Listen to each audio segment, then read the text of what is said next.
As Meninas, de Lígia Fagundes Telles, capítulo 1, da página 7 à página 13. Sentei na cama. Era cedo para tomar banho. Tombei para trás, abracei o travesseiro e pensei em MN. A melhor coisa do mundo não é beber água de coco verde e depois mijar no mar. O tio da Leões disse isso. Mas ele não sabe. A melhor coisa mesmo é ficar imaginando o que MN vai dizer e fazer quando cair meu último véu. O último véu, escreveria Leão. Ela fica sublime quando escreve. Começou um romance dizendo que em dezembro a cidade cheira a pêssego. Imagine, pêssego. Dezembro é tempo de pêssego, está certo. Às vezes a gente encontra as carroças de frutas nas esquinas com um cheiro de pomar em redor, mas concluir daí que a cidade inteira fica perfumada já é sublimar demais. Dedicou a história a Guevara com um pensamento importantíssimo sobre a vida e a morte. Tudo em latim. Imagine se entra latim no esquema guevariano. Ou entra. E se ele gostava de latim? Eu não gosto. Nas horas nobres, deitava no chão, cruzava as mãos debaixo da cabeça e ficava olhando as nuvens e latinando. A morte combina muito com latim. Não tem coisa que combine tanto com latim como a morte. Mas aceitar que essa cidade cheira a pêssego exorbita. Que cidade será essa? Ele perguntaria na maior perplexidade. Terceiro mundo? Terceiro mundo? E o réu é Durazno? Na opinião de Lia de Melo Schwitz, cheira. Ele então fecharia os olhos onde eram os olhos e sorriria um sorriso onde era a boca. Estou bem listo com essas minhas discípulas. Enfim, problema dela. O meu MN. Um MN nu em pelo. Muito mais em pelo do que eu. Ele é peludo à beça. Assim, na base do macaco. Mas um macaco lindo. A cara tão intelectual, tão rara. O olho direito um pouco menor do que o esquerdo e tão triste. Todo um lado da sua cara é infinitamente mais triste do que o outro. Infinitamente. Eu poderia ficar repetindo infinitamente, infinitamente. Uma simples palavra que se estende por rios, montes, vales infinitamente compridos. O gesto de MN, também novo. Na verdade que tudo será como das outras vezes. Ele virá de pele limpa, inventando o inventado nas suas minúcias. Se Deus está no pormenor, o gozo mais agudo também está na miudeza. Ouviu isto, MN? Ana Clara contou que tinha um namorado que endoidava quando ela tirava os cílios postiços. A cena do biquíni não tinha a menor importância, mas assim que começava a tirar os cílios, era a glória. Os olhos nus. Em verdade, vos digo que chegará o dia em que a nudez dos olhos será mais excitante do que a do sexo. Pura convenção achar o sexo obsceno. E a boca? Inquietante a boca mordendo, mastigando, mordendo. Mordendo um pêssego, lembra? Se eu escrevesse, começaria uma história com esse nome. O Homem do Pêssego. Assisti de uma esquina enquanto tomava um copo de leite. Um homem completamente banal com um pêssego na mão. Fiquei olhando o pêssego maduro que ele rodava e apalpava entre os dedos, fechando um pouco os olhos como se quisesse decorar-lhe o contorno. Tinha traços duros e a barba por fazer acentuava seus vincos como riscos de carvão, mas toda a dureza se diluía quando cheirava o pêssego. Fiquei fascinada. Alisou a penugem da casca com os lábios e com os lábios ainda foi percorrendo toda a sua superfície como fizera com as pontas dos dedos. As narinas dilatadas, os olhos estrábicos. Eu queria que tudo acabasse de uma vez, mas ele parecia não ter nenhuma pressa. Com raiva quase, esfregou o pêssego no queixo, enquanto, com a ponta da língua, rodando nos dedos, procurou o bico. Achou? Eu estava encarapitada no balcão do café, mas via como um telescópio. Achou o bico rosado e começou a acariciá-lo com a ponta da língua no movimento circular, intenso. Pude ver que a ponta da língua era do mesmo rosado do bico do pêssego. Pude ver que passou a lambê-lo com uma expressão que gera sofrimento. Quando abriu o bocão e deu o bote que fez espirrar longe o sumo, quase engasguei no meu leite. Ainda me contrai inteira quando lembro. Oh, Lorena Vasleme, não tem vergonha? Não, diz em voz alta o anjo sedutor. acendo depressa um tablete de incenso. Oh, mente pervertida! Queria ser santa, pura como esse perfume de rosas que se enrola em mim e me dá sono.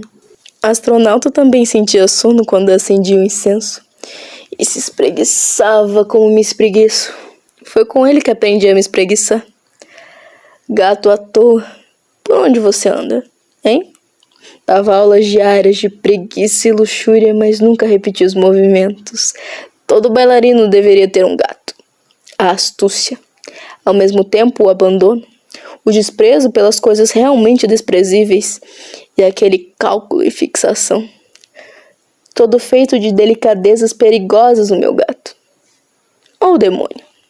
Nas pausas das minhas lições ficava me olhando, tão mais consciente do que eu na minha inconsciência. Como é que eu podia saber?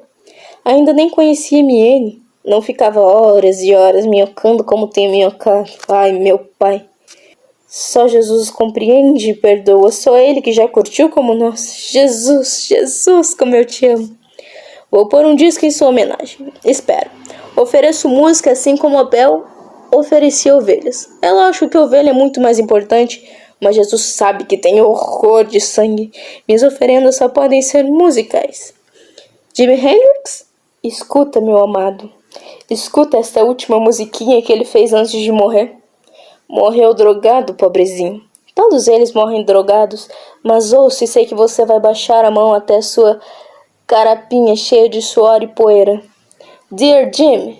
Num salto elástico, Lorena se atirou na cama de ferro dourado da cor do papel da parede. Ensaiou alguns passos de dança, levantou a perna até tocar com um pé descalço na barra de ferro e saltou para cair na estreita listra azul do tapete de juta. Aprumou-se, sacudiu a cabeleira para trás e, olhando em frente, foi se equilibrando na listra até chegar ao toca-discos. Jimmy, Jimmy, onde você está? Perguntou ela, examinando a pilha dos discos na prateleira da estante. Vestia um leve pijama branco com florinhas amarelas e tinha no pescoço uma corrente com um coraçãozinho de ouro. Segurou o disco nas pontas dos dedos. E você, Rômulo? Onde agora? Apertou os olhos úmidos e colocou o disco no prato. Mansamente levantou a agulha e a conduziu como o bico de um pássaro cego até a vasilha d'água. Deixou-a tombar. Lorena! A voz vinha do jardim.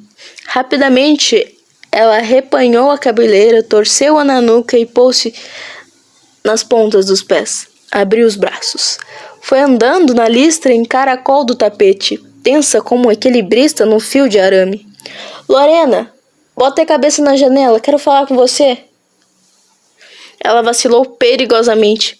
O pé direito plantado na listra, o esquerdo em suspenso no ar. Contraiu-se quando conseguiu pousar o esquerdo na frente do outro sem perder o equilíbrio. Chegara ao fim da travessia. Inclinou-se para os lados numa profunda reverência, os braços em arco para trás, as mãos se tocando como pontas de asas entreabertas.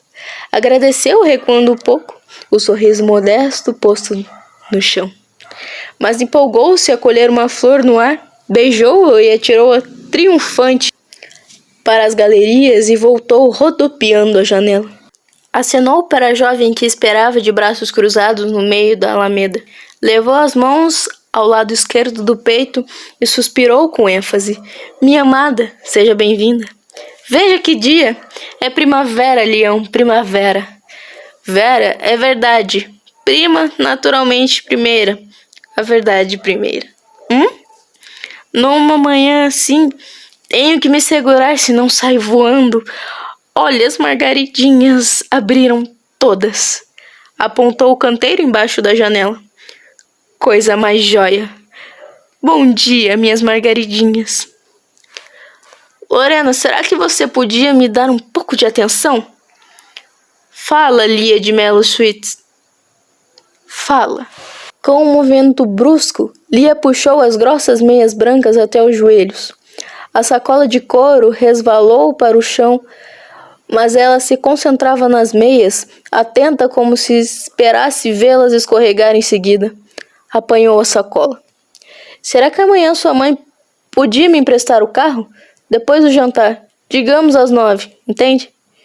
Lorena debruçou-se na janela. Sorriu. Suas meias estão caindo. Ou fora com os joelhos ou ficam desabando. Olha aí. No começo, este elástico apertava de deixar a perna roxa. Mas que ideia, querida, usar meio com este calor. E sapatões de alpinista. Por que não calçou a sandália? Aquela marrom combina com a sacola. Hoje tenho que camelar o dia inteiro. Putz, e sem meia dá bolha no pé. Provavelmente nas solas. Cafornérrimo. Pior do que bolha, só os tais Joanetes de irmã Bula. Joanete deve vir de Joana. Houve uma antiga Joana com os primeiros pés deformados e os netos herdaram a deformação e viraram os Joanetos. Ai, meu pai. Primavera. Eu apaixonada e Leão falando em bolha no pé. Tem umas meias tão bacanas. Ainda nem usei. Quer ir com elas? Só se forem francesas, entende? São suíças, minha queridinha. Não gosto da Suíça. É limpa demais. E nem vão servir. Imagine ela, deve calçar 40. Que ideia usar meias que engrossam os tornozelos. A coitadinha está com patas de elefante. Ainda assim, emagreceu. Subversão emagrece. Leão, Leão, ando tão apaixonada. Se MN não telefonar, me mato. Estou demais aperreada. Para ficar ouvindo sentimentos lorenenses. Miguel, como preciso de você. Falo baixo, mas devo estar botando fogo pelo nariz. Lena, escuta, eu não estou brincando. E eu estou? Por que essa pressa? Suba, venha ouvir o último disco de Jimi Hendrix. Faça um chá, tem uns biscoitos maravilhosos. Ingleses? Pergunto. Prefiro nossos biscoitos e nossa música. Chega de colonialismo cultural. Mas nossa música não me comove, querida. Se os seus baianos dizem que estão desesperados, acredito, acho ótimo. Mas se vem John Lennon e diz a mesma coisa, então vibro. Fico mística. Sou mística. Você é fresca. Fresca, Leão? Você disse fresca? Repete ela. Debruçou-se mais na janela e, em meio do riso, envesgou, botou a língua para fora e colocou os polegares na cabeça. Abanou as mãos como orelhas. É preciso ter saco para aguentar essa menina. Loreninha, é sério, preciso do carro amanhã. Digo, não me ouviu. Ficou de repente angelical enquanto acena para alguém no casarão. Madre Alex que abriu a janela e corresponde ao cumprimento, a mão erguida no estilo da rainha da Inglaterra. Mas assim que a freira foi embora, fez a careta maior, a que costuma reservar para o fim. Oh, Miguel, segure as pontas, você disse. É o que procuro fazer, mas às vezes fico oca, tá vendo? Não sei explicar, mas é duro demais cumprir a rotina. Queria ser presa, ficar ao seu lado. Por que não fui presa em seu lugar? Queria morrer. A faculdade ainda está em greve, gemeu Lorena, bocejando. Apontou para minha sacola. O que é que você tem aí? Metralhadora?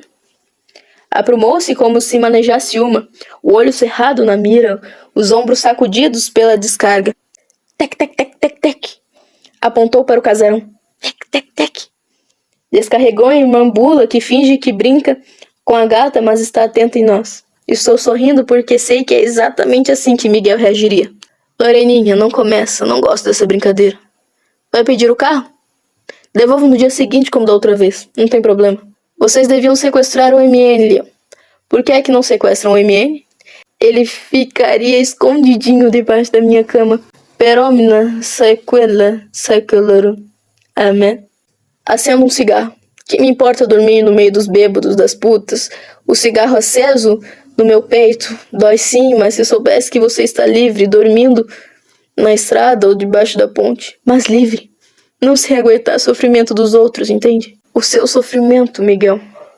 O meu aguentaria bem, sou dura, mas se penso em você, fico uma droga. Quero chorar, morrer.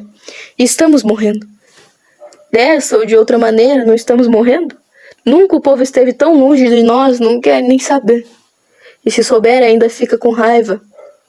O povo tem medo, Como o povo tem medo.